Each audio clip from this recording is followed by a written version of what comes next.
Olá a todos. Estamos aqui em mais um devocional dos Legendários e estou muito feliz de estar aqui.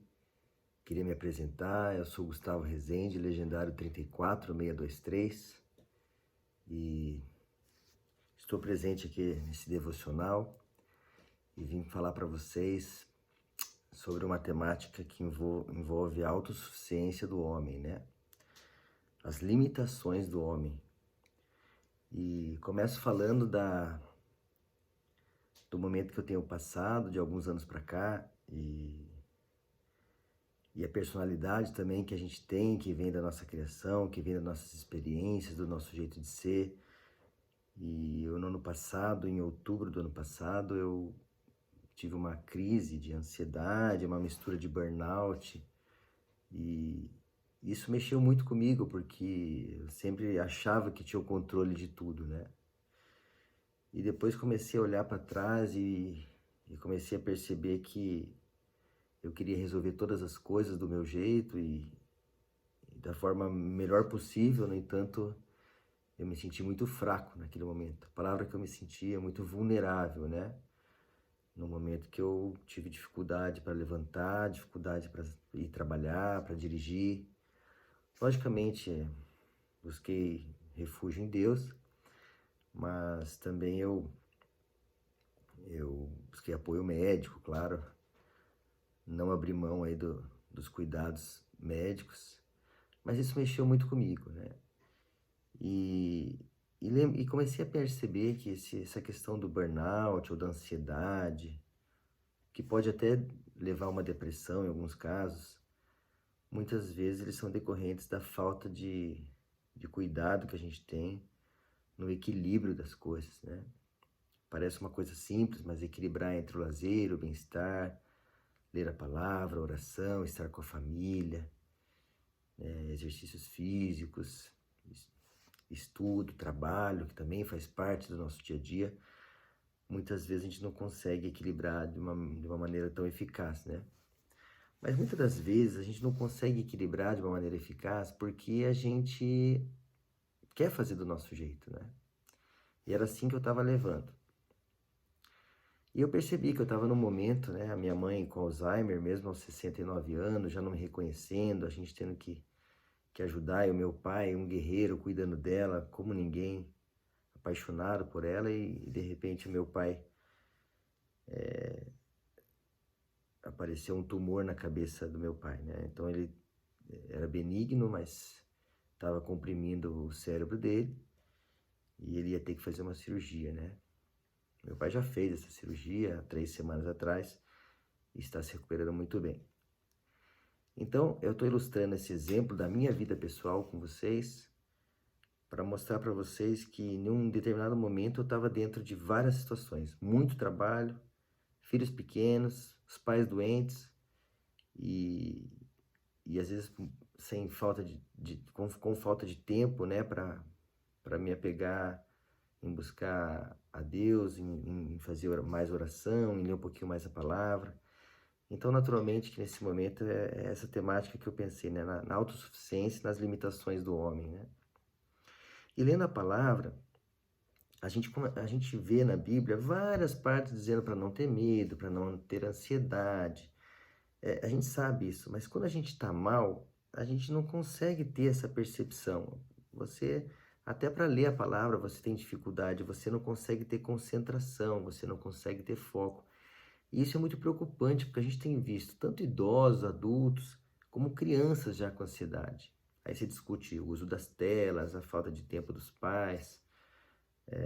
Então, é uma preocupação muito grande da humanidade a questão do controle emocional, né? E quando a gente fala do controle emocional, envolve tanta parte da, do controle emocional no sentido de lidar com as frustrações, né? As crianças normalmente não sabem lidar com as frustrações, lidar com as adversidades, lidar com a ansiedade, saber viver o hoje. Então, o texto que eu tomei como base aqui são alguns textos que eu estava lendo e refletindo sobre as dificuldades que a vida nos oferece. E um dos textos que eu selecionei é um texto que me lembra muito meu pai, já que eu citei ele. Que meu pai sempre falou para mim: Gustavo, há tempo para tudo, tudo tem sua hora, né? Isso envolvia a diversão, o estudo. Ele queria sempre falar para mim que tudo tem sua hora, que não dá para fazer só o que a gente quer, né? Desde criança eu escuto isso. E o melhor texto que relata isso é em Eclesiastes, Eclesiastes 3, do 1 ao 8, que diz: Para tudo há uma ocasião certa, há um tempo certo para cada propósito debaixo do céu, tempo de nascer e tempo de morrer, tempo de plantar e tempo de arrancar o que se plantou, tempo de matar e tempo de curar, tempo de derrubar e tempo de construir, tempo de chorar e tempo de rir, tempo de prantear e tempo de dançar, tempo de espalhar pedras e tempo de ajuntá-las, tempo de abraçar e tempo de se conter, tempo de procurar e tempo de desistir, tempo de guardar e tempo de jogar fora, tempo de rasgar e tempo de costurar, tempo de calar e tempo de falar, tempo de amar e tempo de odiar, tempo de lutar e tempo de viver em paz. Esse texto mexeu demais comigo. É um texto conhecido já conhecia, lógico, mas naquele momento ele lembrou da minha educação, né, do que meu pai falava para mim, mas nesse momento eu entendi que nem sempre serão flores, né? Há tempo para tudo, nem sempre serão um mar de rosas na nossa vida, né? E me veio outro texto da palavra de Deus, que é em João 11:35, talvez seja o menor versículo da Bíblia, né? Que é: Jesus chorou. Essa passagem se remete a quando Jesus encontrou Lázaro, né? E o Lázaro estava morto, né? E mesmo ele sabendo do que ele poderia fazer ali, ele chorou, né? Ele tinha emoção. E isso é maravilhoso, saber que Deus se fez homem e teve os mesmos sentimentos que nós como homens tivemos, né? A Bíblia mostra que Jesus já ficou bravo, que Jesus chorou, que Jesus se ausentava para orar. Quantos exemplos nós temos de que Jesus também sentiu o que nós sentimos, né? E é exatamente aí que a gente tem que se apegar, né? Porque Jesus passou pelo que nós passamos, por muitos problemas, como as pessoas desse mundo passam por muitas provações, e lembramos daí das outras passagens que Deus nos ensinou, né? Em Filipenses 4, do 6 ao 7, a palavra de Deus diz: Não ande ansiosos por coisa alguma, mas em tudo, pela oração e súplicas e com ação de graças, apresente seus pedidos a Deus. E a paz de Deus, que excede todo entendimento, guardará o coração e a mente de vocês em Cristo Jesus.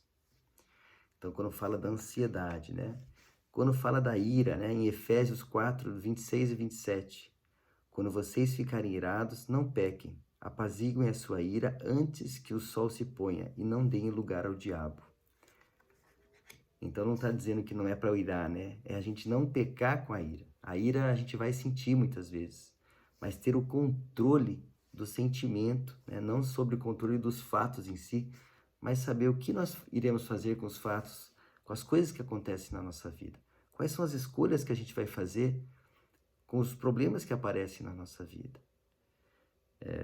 Com relação à ansiedade, com relação à ira, com relação aos cansados, né? Aquele momento que eu falei do burnout, em Mateus 11, 28 e 30. Venham a mim todos os que estão cansados e sobrecarregados, e eu lhes darei descanso. Tomem sobre vocês o meu jugo e aprendam de mim, pois sou manso e humilde de coração, e vocês encontrarão descanso para suas almas, pois o meu jugo é suave e o meu fardo é leve. Então, são algumas passagens que a gente vê na palavra de Deus sobre ira, sobre cansaço, sobre ansiedade. É importante a gente falar isso para as crianças, para os nossos filhos, para os nossos pais também, para os nossos irmãos, para os nossos colegas de trabalho, mas para os nossos filhos ainda mais, né? Para que eles entendam que essas são as limitações do homem, que a gente vai sentir tristeza, que a gente pode sentir cansaço, que a gente pode sentir ansiedade, que a gente pode sentir ira, mas que a gente tem que lembrar que nós servimos a um Deus que cuida da gente, a um Deus que tem o propósito dele em nossas vidas e que é Ele que vai nos dar mansidão, que vai nos dar leveza, que vai nos dar calma para tomar as decisões corretas. E que nós vamos entender que o propósito de Deus nas nossas vidas, muitas vezes a gente vai entender depois de ter passado por aquela situação, né? Em Tiago, mais uma passagem aqui, Tiago, do 2 ao 4. Meus irmãos, considerem motivo de grande alegria o fato de passarem por diversas provações, pois vocês sabem que a prova da sua fé produz perseverança. E a perseverança deve ter ação completa, a fim de que vocês sejam maduros e íntegros, sem lhes faltar coisa alguma. Então, olha que interessante, sentir alegria pelo fato de passarem pelas provações.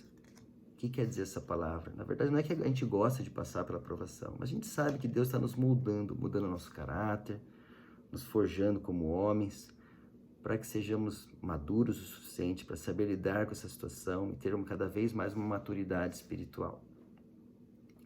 E para isso a gente tem que ter paciência, né? Em Provérbios 14, 29 diz: o homem paciente dá prova de grande entendimento, mas o precipitado revela insensatez. Em Salmo 62, 8 diz: confie nele em todos os momentos, ó povo, derrame diante dele o coração, pois ele é o nosso refúgio.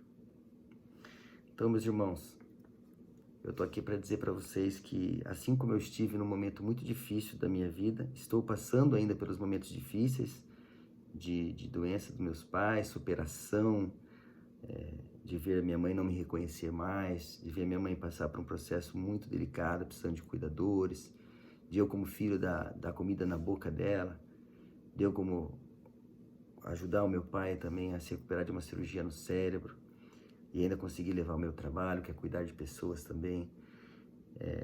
O que me levantou, na verdade, foi a capacidade de entender que realmente eu sou limitado. Isso me fez ficar forte. Isso é muito engraçado. Me fez ficar forte e reconhecer as minhas fraquezas. Me fez ficar forte e reconhecer que não consigo ser autossuficiente.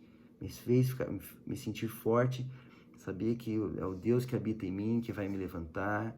Eu vou reconhecer as minhas limitações e o meu refúgio será Jesus na minha vida, na minha família, e é Ele que vai ser o meu porto seguro, Ele que vai me orientar através do Espírito Santo, vai me dar os sinais, vai me ajudar a tomar as decisões, vai controlar a minha ira, a minha ansiedade, a minha tristeza e, naturalmente, me dá alegria, me dá esperança, como fala em tantas passagens na Palavra de Deus. Então, meus irmãos, eu espero que esse momento aqui seja útil na vida de vocês, que eu possa estar sendo usado também na vida de cada um que está ouvindo esse devocional, e que não sei o que você está passando, não sei qual dificuldade que você está passando, ou o sentimento que você está tendo, porque muitas vezes não é o fato, né? Pessoas que aparentemente têm grandes problemas estão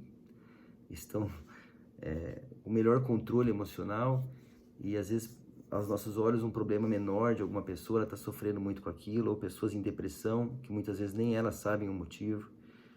Quero dizer para vocês, queridos, que o fato de vocês reconhecerem que nós somos limitados, o fato de vocês reconhecerem que nós precisamos de Deus na nossa vida, o fato de vocês reconhecerem que Jesus também chorou, que Jesus também teve ira, isso nos mostra que não há problema algum em sermos limitados, mas devemos ter as escolhas corretas, né?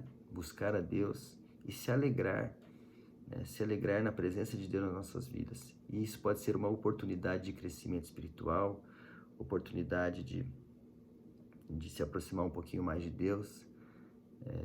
Algumas coisas podem ser possíveis exatamente para isso, para que a gente possa viver mais em comunhão com as pessoas que estão ao nosso redor, e também para que tenhamos vitória, e que toda vitória, toda honra e glória seja dada a Deus através dos testemunhos que daremos em nossas vidas, através das nossas vitórias, de nossas dificuldades, tiraremos força e daremos vitória nas nossas conquistas diárias, né? Em coisas simples ou não, mas daremos vitória, né? Falaremos aos outros que as coisas que acontecem, que a nossa felicidade vem de Deus na nossa vida e não só do que acontecem com a nossa vida. Tá bom, queridos? Eu quero fazer uma oração para vocês, oração para que vocês reflitam sobre essas passagens que eu falei e lembrem que realmente não podemos ser autossuficientes e lembre das limitações do homem, tá bom? Querido Deus, que privilégio tenho eu aqui de poder falar da Tua palavra para os irmãos que estão assistindo, Senhor Jesus. Obrigado pela oportunidade, Pai. Pai, obrigado. Assim como o Senhor me levanta, que o Senhor possa levantar tantos que possam ouvir essa palavra, Pai Jesus. Senhor, eu quero que o Senhor fale no coração de cada um que está assistindo aqui agora. Que essas pessoas saibam que elas são limitadas, que elas podem estar fracas, mas que o Senhor, que habita nelas, Senhor Jesus, possa mostrar a elas o caminho, possa mostrar para elas a verdadeira força que habita dentro delas, que o Espírito possa conduzi-los nas escolhas, nas falas, no controle da ansiedade, no controle da ira, no controle da tristeza, no controle do medo, reconhecendo, Senhor Jesus, que não somos nada sem a Tua presença. Somos muito limitados e não queremos ser autossuficientes, não queremos depender apenas de nossas forças, Pai. Precisamos de Ti em nossa vida, Senhor Jesus, e queremos, Pai, dar toda a honra e toda a glória com as nossas vitórias, para que as pessoas percebam que temos a alegria de viver e a esperança, porque temos Deus em nossas vidas, Pai. E é esse Deus que a gente serve, dando força, perseverança, ânimo e esperança. De cada dia que nós acordamos, agradecendo cada detalhe, cada coisinha mínima que acontece na nossa vida, que sabemos que Deus está cuidando de tudo. Ele tem o controle de tudo. Então é assim que eu oro, Senhor Jesus. Fale ao coração dessas pessoas que estão nos assistindo agora, Senhor Jesus. E conforta-os, dando alegria, dando paz e que possam ter um dia abençoado. Amém. É assim que eu oro em nome de Jesus. Amém. Tudo bem, senhores? Tenham um bom dia e Deus os abençoe. Aú!